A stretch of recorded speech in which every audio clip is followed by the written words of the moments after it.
I'm on the trading floor of the New York Stock Exchange with Sandra Navidi of BeyondGlobal. Sandra, thank you for being with us. Thank you for having me, Dan. Last week was Thanksgiving and obviously Black Friday and also Cyber Monday yesterday. What have been some of the trends we've been seeing in this boost in commerce? A clear trend has been that consumers moving away from stores to online sales. It's very convenient and you have a better means of comparing prices.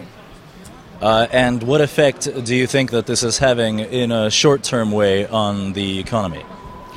Well, we have to await final numbers, but I think what we can say is that sales growth has been very moderate, if any, and that is because the consumer has very little disposable income.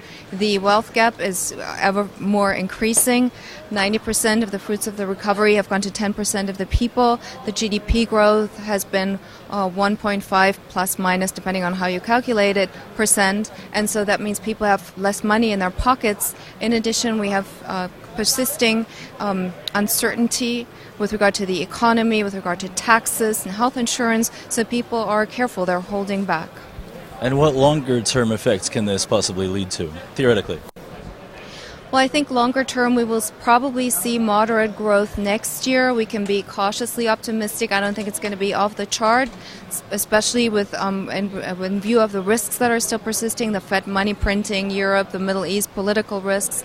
But I think if nothing bad happens, we can see persisting growth. So people will have more money in their pockets and eventually, hopefully, also spend more. But before the Great Recession, consumption made up 70% of the GDP. I think now we're just barely over 50%, so we're not back to where we've come from, and also real estate is only growing moderately. So, the trend is upward, but we have to be careful.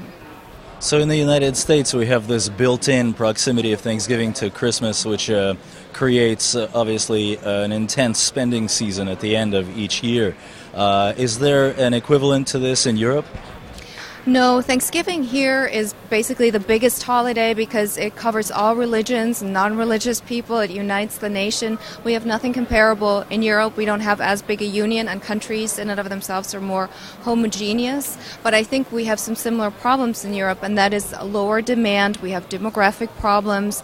People, the GDP growth in Europe is very low, lower than it is here. So I think stores may probably take an example in what the U.S. is doing and slashing prices. There's been intense price pressure also here with great pressure on the margins of stores. So yes, they may actually sell close to what they did last year, but their gains will be lower, their profits will be lower because they've been slashing prices so incredibly dramatically. Thank you very much for your time, Sandra. You're welcome. Thank you, Dan.